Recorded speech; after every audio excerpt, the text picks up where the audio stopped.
Hey everybody and welcome. My name is Mike, and in this video we're going to take a look at the unresolved and frankly really weird disappearance of one Brian Shaffer. Brian Shaffer was a second-year medical student at Ohio State University.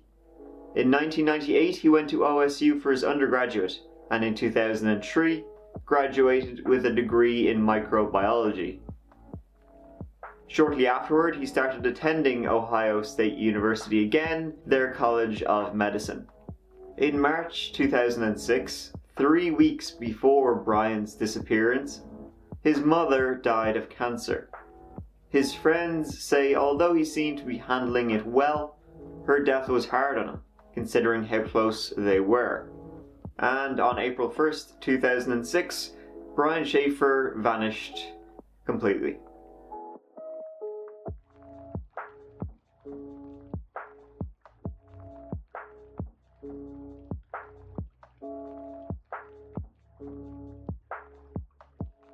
His family and friends described his disappearance as highly unusual and out of character for Brian.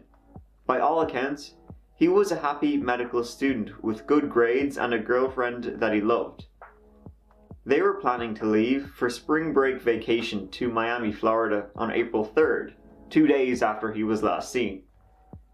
His family reported him missing after he missed that flight. It's worth noting that quite a few family and friends of the couple, as well as his girlfriend herself, suspected he was planning on asking her to marry him on this trip. So, not one likely to just make himself disappear. On the night of March 31st, Brian Shaffer went out with a friend, William Florence, to go bar hopping to celebrate spring break starting, with William's friend Meredith Reed joining them. On April 1st, 2006, Brian Shaffer disappeared without any witnesses while out drinking with friends at the Ugly Tuna Saloona. The biggest mystery here is that the security camera footage seems to show Brian re-entering the bar, but never leaving. But his body was never found.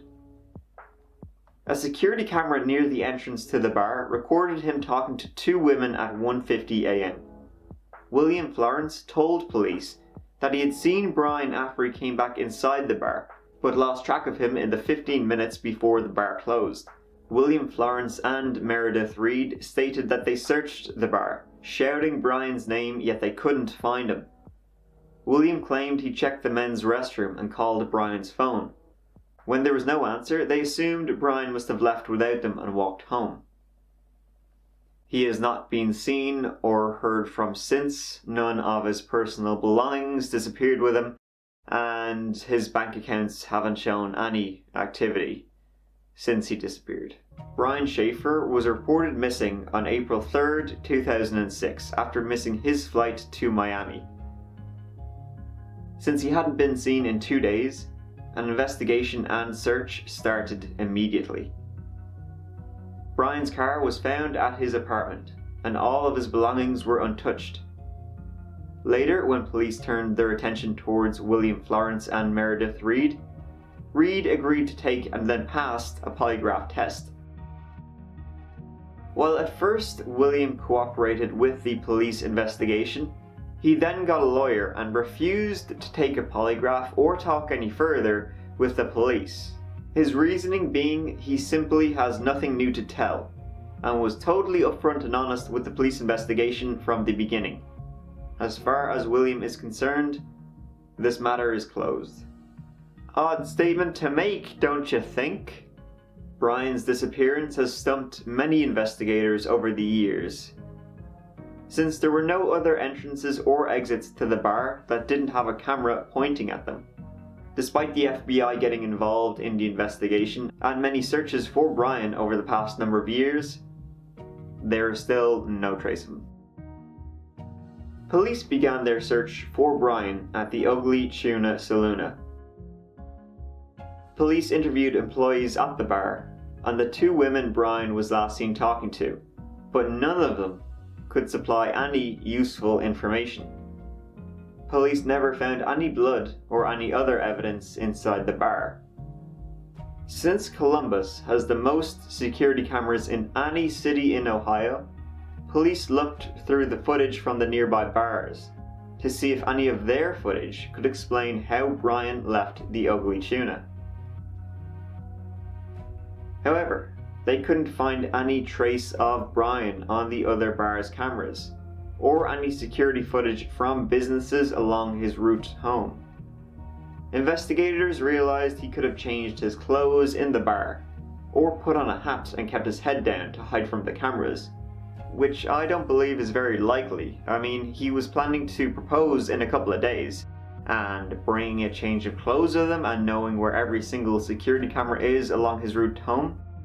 He was a medical student, he wasn't Jason Bourne. It is feasible he could have also left the building by another previously unthought of route. However, the building's only other exit was a service door, used by the staff and not open to the public. At the time, it opened onto a construction site that police believed would have been hard to walk through in the dark. They did take some dogs through the construction site, but they didn't pick up enough to make the police think that Brian had left that way. The search then started to extend out from the Ugly Tuna Saloona. Police started searching nearby streets, checking dumpsters, nearby bodies of water, and canvassing locals, asking if they had seen him. The police even compelled the city to let them into the sewers, so they could look through there. After searching miles away from the bar in every direction, police started to consider other potential possibilities, other than an accident, or foul play. Since his mother had died so recently, they suggested he had run away to grieve and would come back. Yet when his disappearance was shown to be, well, permanent, and no obvious reasons emerged for him to voluntarily leave, this was obviously proven to be, false. That's not what happened. And still, even to this day, no useful information has been uncovered. He walked into a bar, and he never walked out. Was there a black hole in the bar?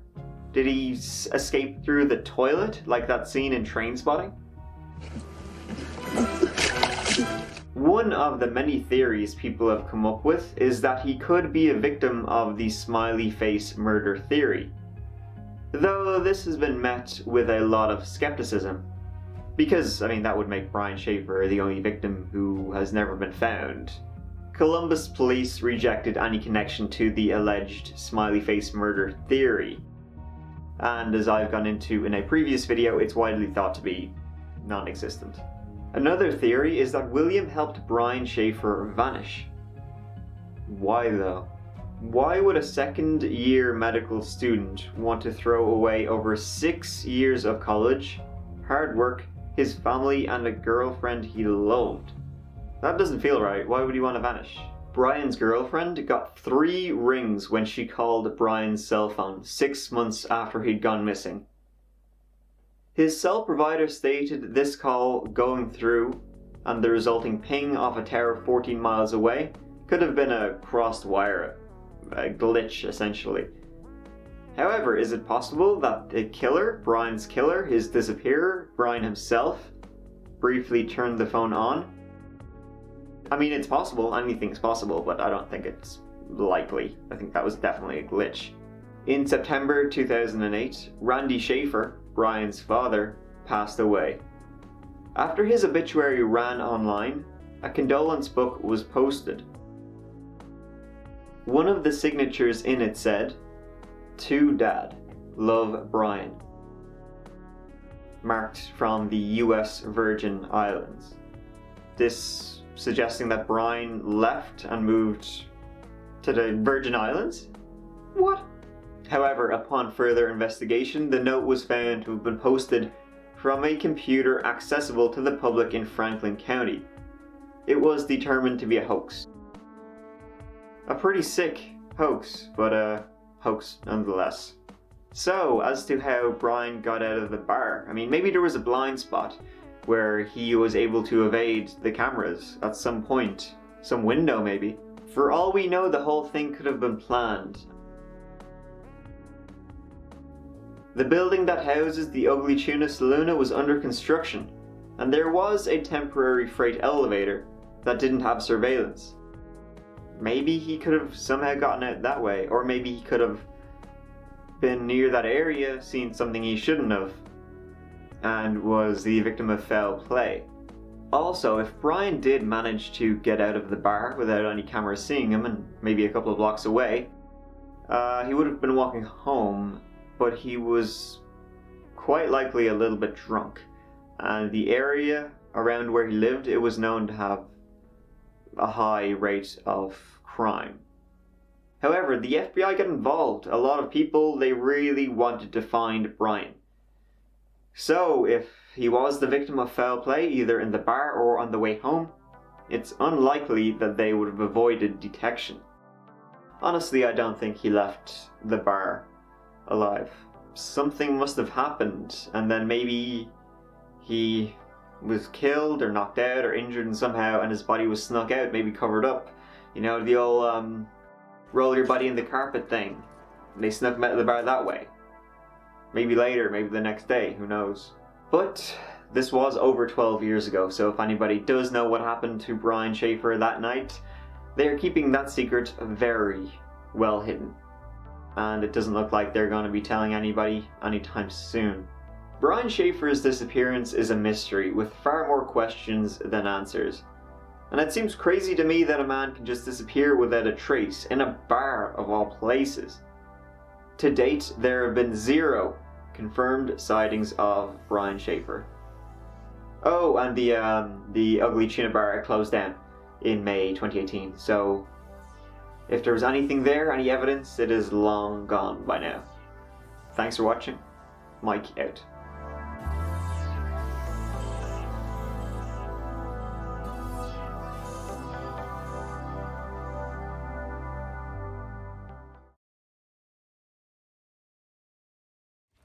As a family, we have never believed that people can disappear into thin air.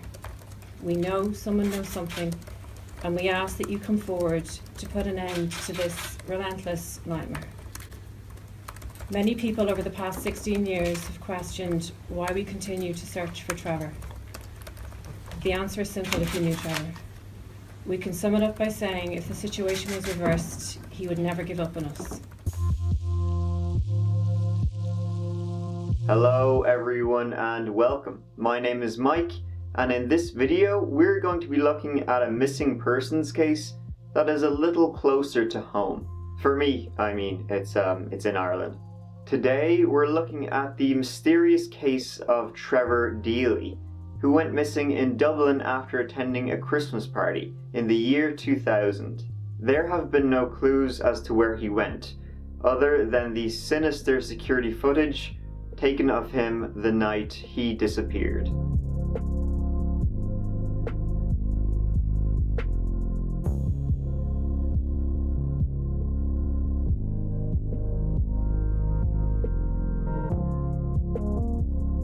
On Thursday, December 7th, 2000, Trevor Deely, a 22-year-old IT specialist, attended a staff Christmas party which involved travelling to multiple locations until they wound up at a Dublin nightclub. At around 3:25 AM on December 8th, Trevor left the club and would have ordinarily walked home to his apartment, but there was a heavy rainstorm. Due to a taxi driver's strike, no cabs were available, so Trevor decided to walk to his workplace, the Bank of Ireland Asset Management headquarters, which were a couple of minutes away. Why he would do this in the middle of the night when he was probably intoxicated, we don't know. Maybe he just really loved IT. After entering the building, Trevor spent a few minutes checking emails before having a coffee with a co-worker who was working the overnight shift. Even though the co-worker described Trevor as being a bit tipsy, he did not believe he was overly intoxicated. Trevor grabbed one of the office's corporate golf umbrellas before exiting the building to walk home at 4:02 a.m. He used his cell phone to leave a short voicemail for a friend, and this was the last time anyone heard from him. The voicemail, by the way, it was described as something inconsequential. Something like, "Sorry, I missed you. I'll see you tomorrow. Good night." Wasn't anything important. Trevor failed to show up to work later that day, which did not raise any alarm bells since he had been partying the night before. However, when he failed to show up for work on Monday, December 11th, this caused great concern. Nobody had made any contact with Trevor over the weekend, and his 2 apartment flatmates were out of town on holiday. His sister attempted to call him multiple times that weekend and claimed that Trevor's phone did ring until it started going straight to voicemail on December 11th. After he was officially reported missing, police investigators started examining some of the CCTV footage of Trevor that night. At 3:34 a.m., security cameras captured Trevor entering the office building through the rear gate.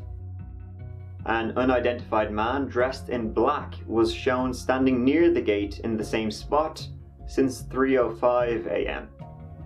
When Trevor arrived, the 2 men could be seen having a brief conversation before Trevor walked through the gate. According to the co-worker Trevor met inside, Trevor never mentioned anything about this conversation. When Trevor exited through the rear gate at 4:02, the man in black was no longer there. The last official sighting of Trevor occurred when CCTV footage showed him passing by an ATM at 4:14 a.m. 30 seconds after Trevor walked out of frame, a man dressed in black passed by the ATM and headed in the same direction. Since the footage was not very clear, no one could be certain if this was the same man seen standing outside Trevor's office. Even though a public plea was sent out for this man to come forward, no one ever did. So, who was the man in black Trevor spoke to and could have possibly been the same person following Trevor home? We don't know why he was standing outside the office building at 3 o'clock in the morning for seemingly some reason, but not an obvious one. Everything about his behavior suggests he had intent to do something, and that him hanging around after Trevor went into the office wasn't somehow accidental.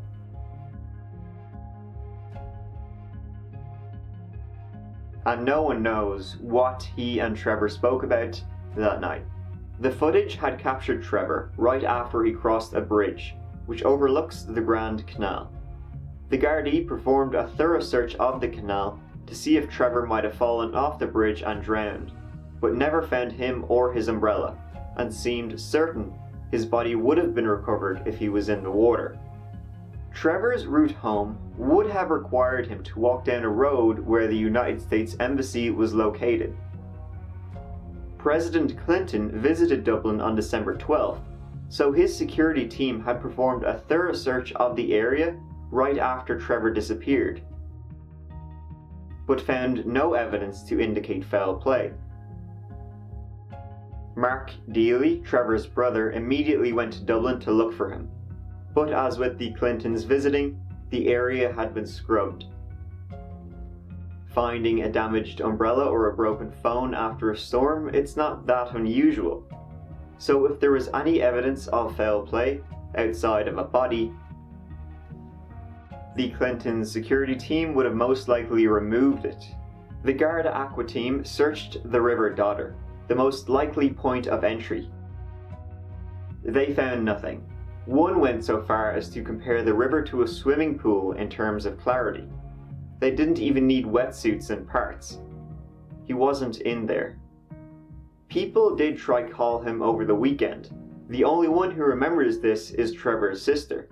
She thinks his phone rang, but she's not sure. If it rang, then that phone was not in the water. They also searched the Grand Canal and Grand Canal Basin, the 2 other potential entry points. They found nothing. The investigation was huge. Missing posters went up everywhere, even in cities on the opposite side of the country. but it seems he just disappeared. The week before Trevor went missing, he had gone to Alaska. This trip was very vague. We know that a girl was involved. We know that she had made several excuses as to why he shouldn't come. We know that he ignored them and just went anyway. And he received a reception as cold as Alaska. So we have a young man who's run to the other side of the world, and it seems like he's pretty much wasted his time. He's been drinking, it's late, he's alone. His walk home has several large bodies of water. The simplest explanation is that he sadly committed suicide, but the rivers and canals were drained or searched thoroughly. One interesting thing to note is, if he did check his email, it would have been about 6 or 7 p.m. in Alaska. Maybe he got an email, or maybe he didn't get an email, and that was the problem. In August 2017, the Gardaí performed an excavation of a 3-acre wooded site 8 kilometers from where Trevor was last seen. An informant had come forward and claimed that a member of a well-known criminal family had confessed to him about beating up Trevor and putting him inside the trunk of a car before driving him to a house and threatening him at gunpoint. The suspect apparently did not intend to kill Trevor, but the gun discharged accidentally, and so he buried Trevor's body inside a drain. However, the search of the wooded area turned up no trace of Trevor's remains. It's unlikely the informant's story was credible. Somebody somewhere knows something. Please help us find Trevor. Please come forward. Thank you. In 2018, Trevor's father made a plea for information in the disappearance, and even with a €100,000 reward, we still are no closer to finding Trevor or learning anything new about what happened the night he disappeared and where he is now. Thanks for watching. Mike out.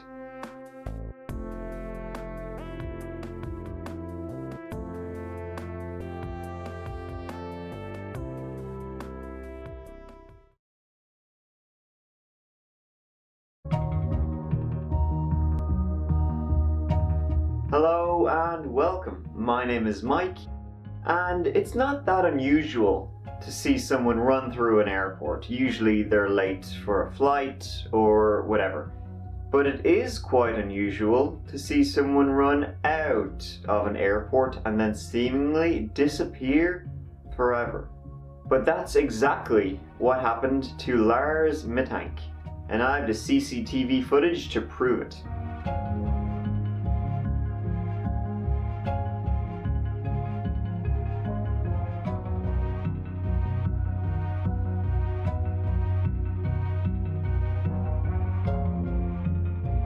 Lars Mittank was a 28-year-old German who disappeared on July 8, 2014, near Varna Airport in Varna, Bulgaria.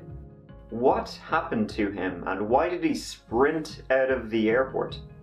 Let's take a look at his mysterious story.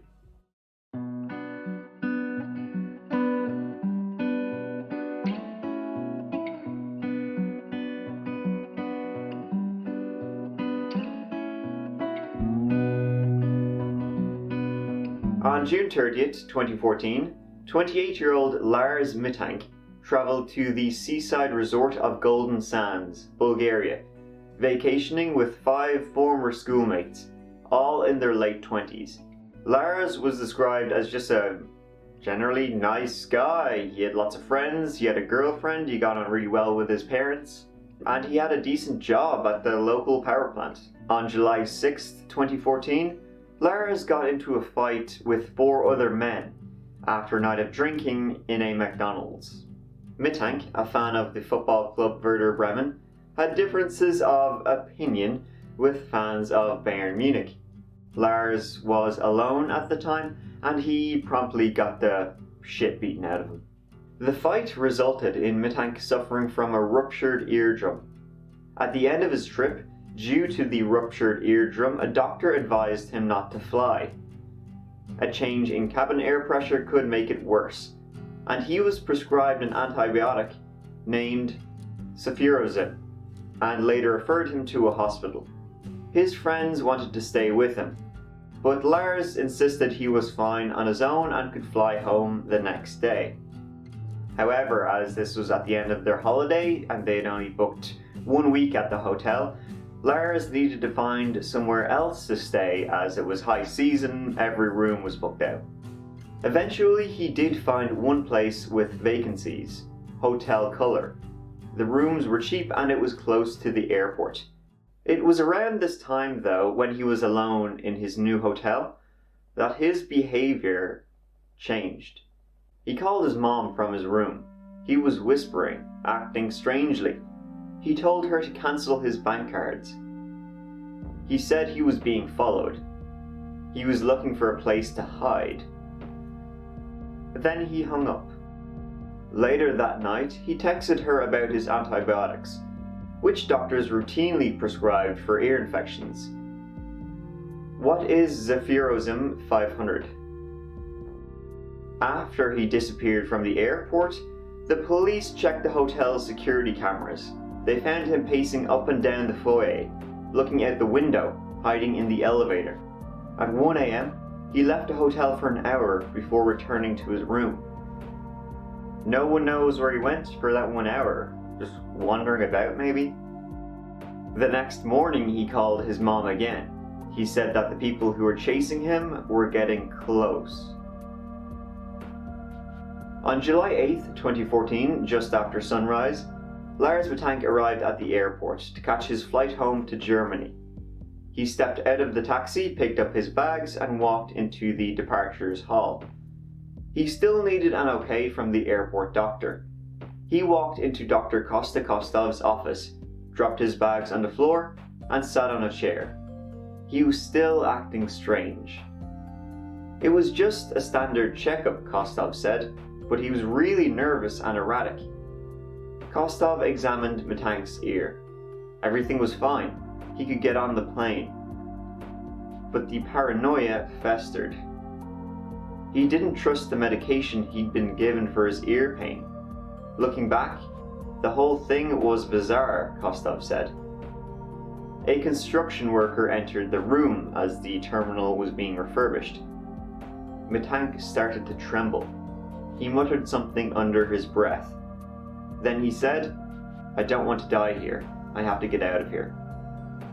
Then in a flash he ran out of the terminal without his luggage, as if someone or something were chasing him. He stopped at the main entrance for a brief second before he ran across the parking lot, climbed over an 8-foot barbed wire fence, and disappeared into the woods.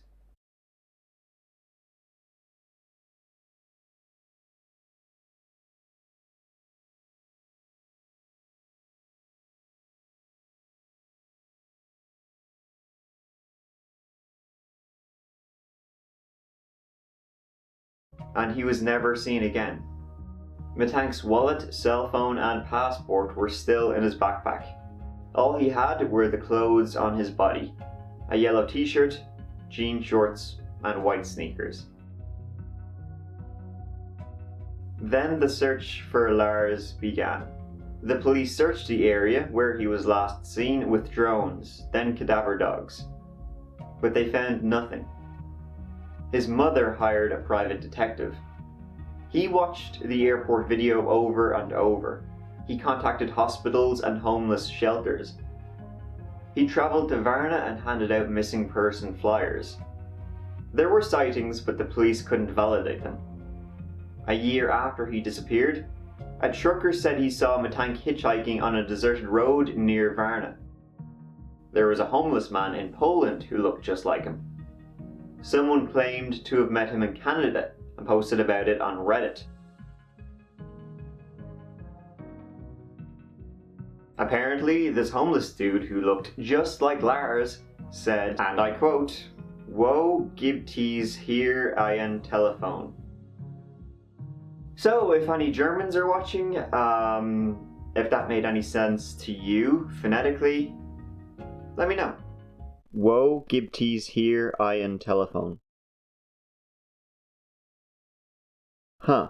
There have been a few false reports around the world. In Brazil, for example, here's another one. People thought this was him. It turned out it was someone else who was missing for a couple of years. So what did happen to Lars? He could have planned the disappearance. Maybe he wanted to start again. It should be noted, Bulgaria has one of the highest rates of human trafficking in the European Union. That's a possibility. I don't really think it's likely. More likely, it was the drugs that messed him up, made him incredibly paranoid. Due to that, maybe he overdosed and his body is somewhere, just hasn't been found yet. Did he have an undisclosed medical condition? His friends said he was fine up until the point he was alone with drugs. Likely the beating he took in McDonald's that night after the argument about football gave him a concussion, brain damage. Sometimes these things can take a couple of days to kick in. That, combined with drugs, alcohol, lack of sleep, and being alone, perfect cocktail for paranoia and, doing something crazy. Who knows if we will ever find Lars Mittank, but his family are going through one of the worst pains imaginable right now, never having the closure, so I only hope that one way or another they get that sorely needed closure about what happened to him. Thanks for watching. If you'd like to see some more videos, please subscribe, and I'll see you in the next video. Mike out.